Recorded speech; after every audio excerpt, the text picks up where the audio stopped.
Hey guys, welcome back. Here it's UK here. Apologies for the lateness of this particular video. The actual campaign, I got the light out of my glasses, wrapped up probably about a month and a half ago.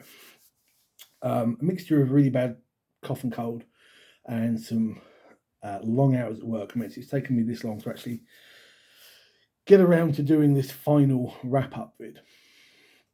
Because I made the decision, I'd mentioned it previously, but I made the decision that I was going to wrap the campaign up a little earlier, not being overly happy where it was going.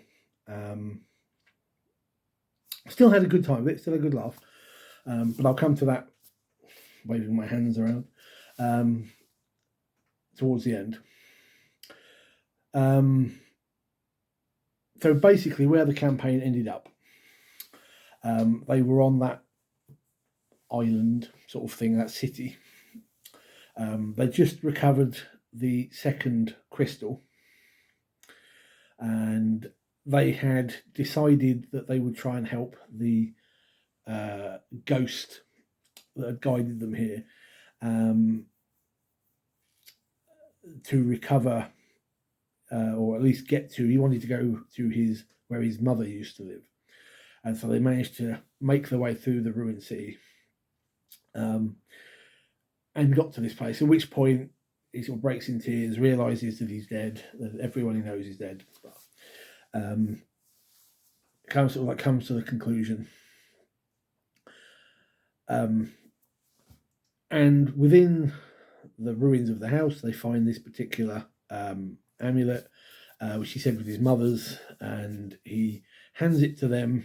He's feeling at peace now. He's finally got to see his mother's health. It comes to him that he's no longer part of the living, and he gives them this, which ends up being like a periapt of health, something like that. He fades into the ether, and at that point the city begins to not sink, but the tide begins to come in. They feel the waters rushing past their feet, and they have to flee. And they get back to shore just in time, as the seas come crashing in and the city sinks back beneath the waves. And just as when they arrived at this weird portal, another one appears, and they step through it because they don't know where they are. And they find themselves back in Manzikar. Everybody's shocked to see them because, while for them it's been a matter of days, it has actually been several months since they went down into the volcano chambers below and through the portal into the plane of Limbo. So they level up, and they find out that life in Manzikar is going back to normal. And they're hailed as heroes, although assumed dead heroes. And they are granted lands and magical treasure rewards, as they were originally sort of like promised. And then it's basically just a case of they settle themselves down, and then they've got to find out where the other gemstone is. And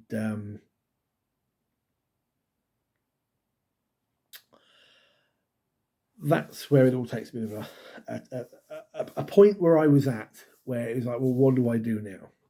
Because they were like, we need to go get it.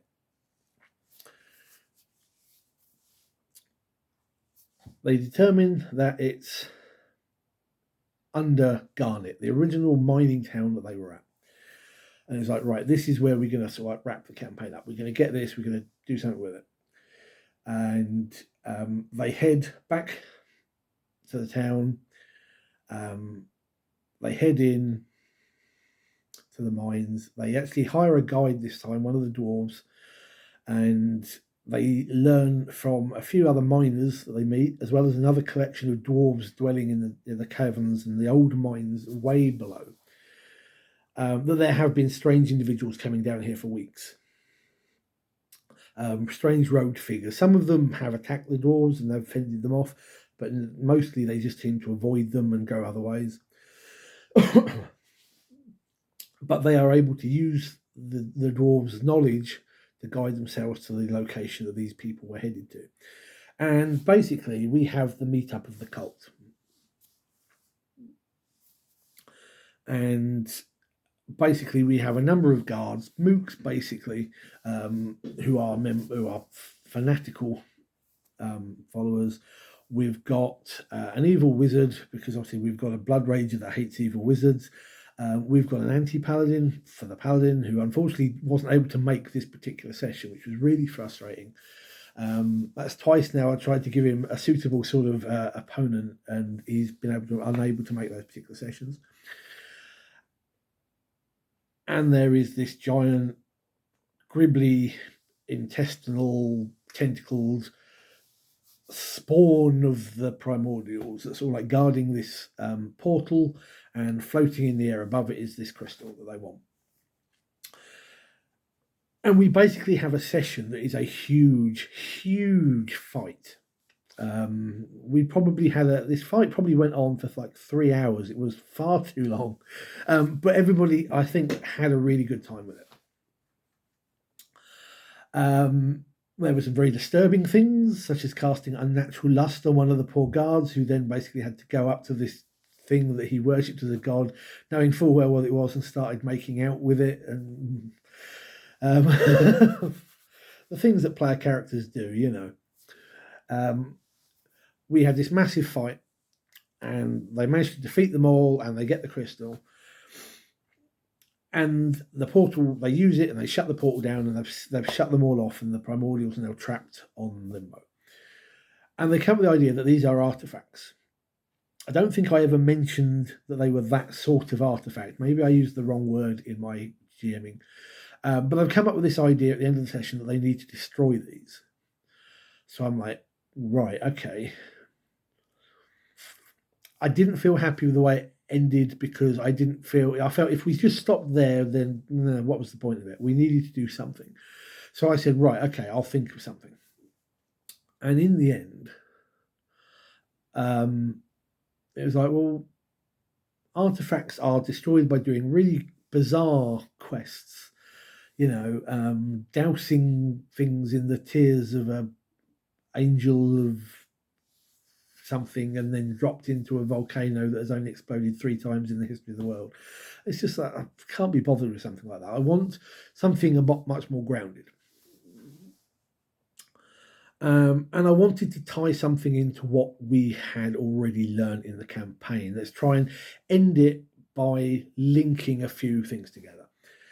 So we had a couple of weeks break, and I checked with the guys what their characters wanted to do as an end up. If we ended the campaign now, what would they want to do? Well, how would they like their characters to sort of wrap things up? And in the case of the cleric, his whole point of doing this was to be able to return his family to life, who had been slain years earlier. So we started off the final session with him performing this ritual in the grounds of one of the homes that they now owned outside Manzikar. And as the souls of his wife and children were materializing from the ether, the image of the bald, red-robed cultist wizard dungeon dragon guy appears, sort of grabs them and says, if you want them back, you must come to me within 7 days, and then fades away. And they're like, what? Which is quite cool. He was the one that wanted us to deal with these, so what's going on? Blah, blah, blah. They do come to the conclusion quite clearly that it obviously isn't him, because, you know, he specifically wanted them to destroy these things, not bring them to him. And they work out through a couple of divinations and their own knowledge of the gameless game world that sorry, things are slipping. That 7 days away is Garnet. So they decide, if they were to go by horse, it would be 7 days, almost exactly.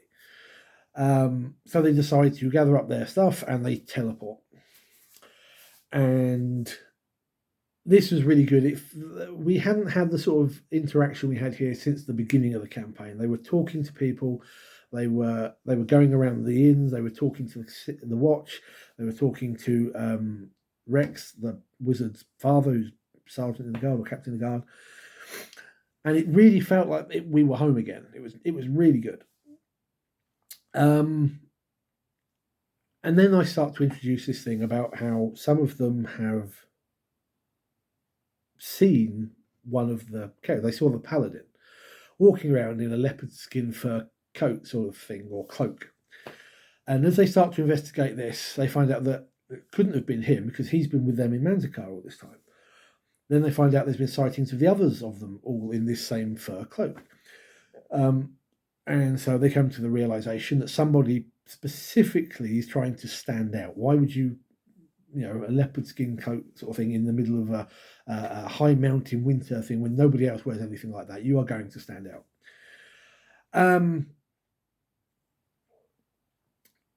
And long story short, they find out that, and to be honest, right at this point in time, I forget how they did it, which is quite embarrassing, really. But they find out the house that they originally went into, way back in the first session, where they saw or one of the characters saw the apparition of the cultist demon dungeon dragon guy in the mirror, has people living there now. There's a married couple living there, and they come to the conclusion that I really wish I could remember how. This is really embarrassing, but they needed the mirror, and they get the mirror. It takes them a little bit of role. We had a nice role play session. I remember that much with this couple, because they were knocking on the door in the middle of the night, going, "We need this mirror because there's been a murder in your house," and blah, blah, blah, scaring the wits out of them. They get this mirror. They go back to the inn. They go to sleep, and the mirror's stolen. And they are basically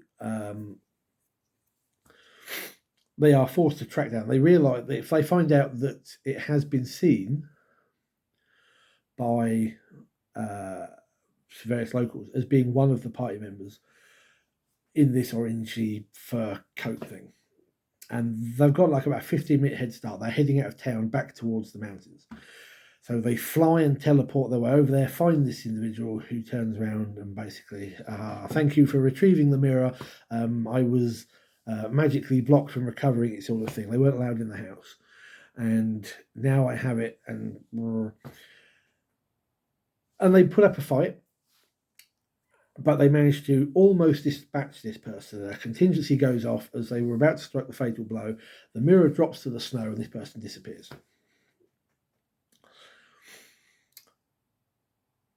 But they determine that he's got to be going somewhere. Whoever this person actually is, he's going somewhere. He's not just walking out into the middle of nowhere. And the only thing out there, they figure, is up to the town, the mining settlement further up the mountain, which didn't seem right. Or you had Lord Dundrell's tower, which was mentioned very early on in the campaign. And no one sort of really did anything about it. They got some nobility rolls going and learned that Lord Dundrell had basically been exiled out here many years ago because he tried to marry the daughter of a wealthy family to increase his standing in his position in Darakeen society, and his punishment was to be basically exiled out here, never to return, and if he ever left the area, he'd be hunted down, sort of thing. So they figure it must be something to do with him. They go up there, there's some guards, they try to interact with the guards, and the guards just don't seem to react. And they soon realise that these guards are just programmed delusions, telling people to go away and blah, blah, blah. They enter the grounds, they enter they break into the tower and find that the tower is bigger on the inside than it is on the outside. And they have, we have a really big fight again. And it turns out that the big villain isn't the red robe cultist dungeon dragon guy. It's actually Rex, the wizard's father, who it turns out was attempting to return grandfather, who's a full Rakshasa, basically trying to return him to the physical world from hell. The grandfather had been a character that had been kind of mentioned in discussions whenever the player of Rex was like talking throughout the campaign, but nothing had ever really been said about it. And I thought, well, now's the time to really do something with it. And they managed to defeat his father. And just as grandfather is attempting to climb from this portal, and his hand is coming through, and they stop the ritual at the right point, and his severed hand drops to the floor, trapping him in hell forever.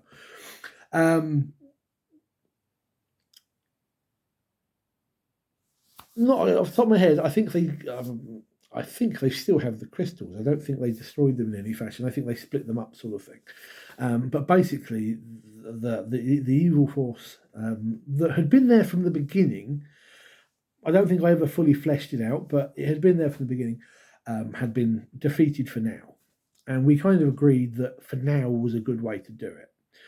We can always come back later to continue the campaign and deal with grandfather, but now was a good time to stop. So they recover the wife and children from the dungeons, and they find out that these Lord Dundrell had been killed years earlier, and Rex's father had been masquerading the whole time, set this up. So we decided that this was a good point. We had a nice fight at the end. It felt like a suitable ending. Well, and we will come back at another time to wrap it up, but not for some time. Okay. So, final thoughts. The original idea for the campaign was, I know that was a fairly rushed and very sort of response, but it's been a while since we played those sessions, so forgive me. The original concept was that I was going to take an established pre-published campaign, which I've already run many times before, Shackled City, and I was going to reskin it and rerun it. And we got probably about 4 chapters in before, naturally, as these things do, the campaign shifted and the players began to dictate things, and I then turned it into almost winging a lot of the sessions. Which is not something, I admit, in all my many years of GMing, is not one of my strong points. Because you've got to keep making lots of notes, you've got to keep things in your head, you've got to remember things you've said. And I began to feel things were kind of unraveling a little bit. And coupled with the fact that time with work, time with my other half, doing other things, I wasn't getting the time to sit down and write the campaign how I wanted it to, write the next session. I was able to do it sometimes, and a lot of times I couldn't. I felt it suffered. And I was beginning to think about wrapping it up early because of that. I didn't feel that I was putting my full effort in. The other thing that really made me do so was I spoke to the player who was playing the cleric. Specifically, he has, over the last few years, been playing a lot of D&D 5th, which is a very different animal to Pathfinder 1st edition. And he plays with a group that is very much into the role-playing side of it. They prefer a session that is a lot more in-character talking. They like to talk. They're not so keen on the fighting aspect. They're not so keen on the dungeon crawling bit. It's there, but they're there to role-play.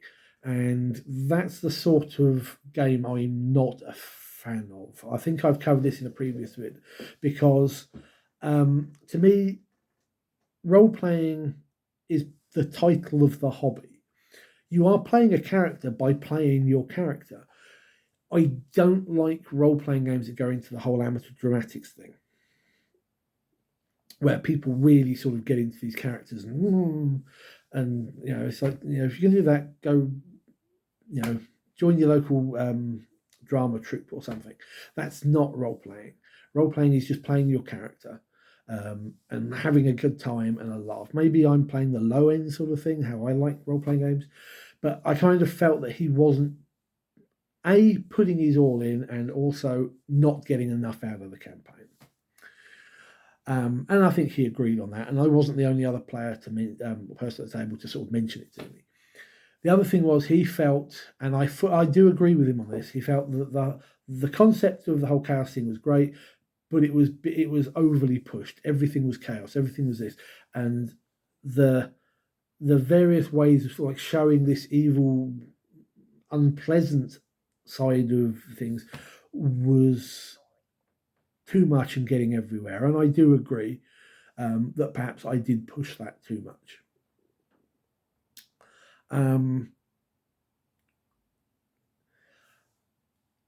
The third thing, and I again believe I've mentioned this in a couple of videos over the last couple of years. Basically, the only role playing I did during COVID was an online D&D 5th game run by this particular player, and it was nice to do some role playing, but I don't like D&D 5th. I didn't like playing headphones and whatnot over Skype, basically. Roll20. It's not the same as sitting there playing at a table. And also, 2 years after having played Pathfinder, I actually felt that I had lost touch with the game. There were a lot of rules that I had forgotten, a lot of even basic elements of the game that I got wrong. Trying to balance certain things didn't work. And I blamed COVID for that, because normally we would play every other week, and I would be reading my books all the time and whatnot. And over COVID, basically, I was a Warhammer player. 2 years of playing Warhammer and very little role playing. And I think, to come back down and be a player again. And that's what's happening. I've said to the guys that I'm not going to run another campaign for a good probably couple of years at least. I want to run something that is more traditional D&D-esque, i.e. the town, the dungeon, a kind of I don't know, Diablo-esque style thing where different levels of the dungeon have different I don't know, designs, different architecture, different creatures, different themes. So it's not just walking through a dungeon, kill things, to kick in the door, steal the treasure. I want to make something that's what to me is more traditional fantasy role playing, where D&D began. And I'm going to spend the next couple of years writing and drawing and coming up with that to run it. And in the meantime, one of the other guys has taken over. Over the last several years, he has run Rise of the Rune Lords and Shattered Star, and now we are 2 sessions into the third campaign of the arc, Return of the Rune Lords. And 2 sessions in, and I'm already really enjoying it. I'm being able to be a player. I'm able to pick up things I need to relearn. So that when I come back, I want to play 2 or 3 more campaigns. I want to be the player for a while. Maybe I'm burnt out as a GM. Don't know. But I'm going to relearn the game, relearn the rules, and come back to it stronger and better. That's it. I want to thank you guys. If you've watched these videos and you've not been bored by my senseless ramblings, thank you. I appreciate it. I probably won't do these again because I don't think they started off with good intentions, but I don't think they translate well as good videos. But thank you for watching. If you have any thoughts on the campaign in general, these last little bits that I talked about for the last good 15 minutes, please pop them down below. I would value any insight, constructive criticism or whatnot. And thank you for listening. And hopefully in 2023, I can get this channel running again a bit better how I want it, and get some interesting topics going. Thank you for watching. Until next time, take care and good gaming.